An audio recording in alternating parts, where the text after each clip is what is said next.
Malaysia, Thailand বা ইন্দোনেশিয়ার উপকূলে ভাসতে থাকা বাংলাদেশিদের ফিরিয়ে আনা বা অবৈধ হয়ে পড়া কোনো শ্রমিকের দায়িত্ব নেবে না প্রবাসী কল্যাণ মন্ত্রণালয়। দায় চাপাচ্ছে স্বরাষ্ট্র ও পররাষ্ট্র মন্ত্রণালয়ের উপর। বিকেলে প্রবাসী কল্যাণ মন্ত্রণালয়ে সৌদি আরবের আন্তর্জাতিক সম্পর্ক বিষয়ক উপমন্ত্রীর সাথে বৈঠক শেষে সাংবাদিকদের প্রশ্নের জবাবে একথা বলেন প্রবাসী কল্যাণ মন্ত্রী। রিপোর্ট করছেন রোকন উদ্দিন। সৌদি আরবে নারী গৃহকর্মী নিতে দুদেশের চুক্তি স্বাক্ষরের পরও তেমন একটা সাড়া মেলেনি।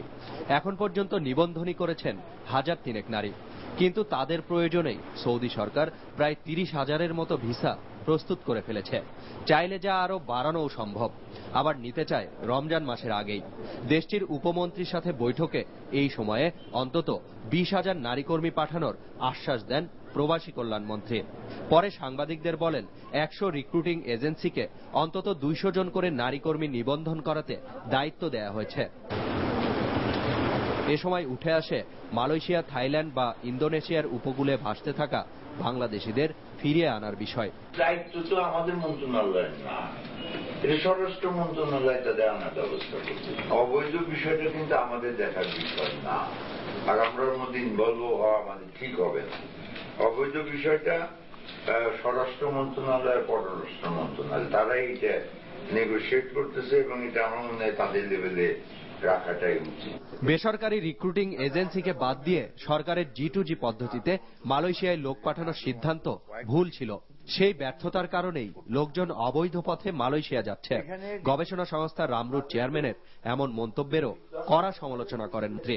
G2G পদ্ধতিতে কম গেছে, ওনার মতো একটা শিক্ষিত লোক যেটা বলে থাকে, উনি তো অগ্রপশ্চাৎ কিছু চিন্তা না করে বলতেছেন।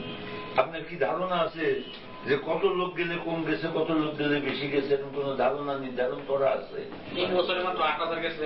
8,000 তাদের রিকোয়ারমেন্ট নাই বলে 8,000 গেছে। আমরা যদি 2 লক্ষ লোকও পাঠাতাম, অবৈধভাবে একটা শ্রেণীর লোক আছে, এক শ্রেণীর দালাল আছে, তার উদ্বুদ্ধ করে পাঠাচ্ছে। যাচ্ছে তার থেকে 10 বছর আগের থেকে যাচ্ছে। এবার রেকর্ড স্যার, এবার রেকর্ড হচ্ছে, রেকর্ডটা হচ্ছে সংবাদপত্রের বেড়েছে বুঝে রেকর্ড। বৈধ পথে বাংলাদেশ থেকে আরো কর্মী নেবার বিষয়ে জুন মাসেই মালয়েশিয়ার সরকারের সাথে বৈঠক করা হবে বলেও জানান মন্ত্রী। রোকন উদ্দিন, NTV নিউজ, ঢাকা।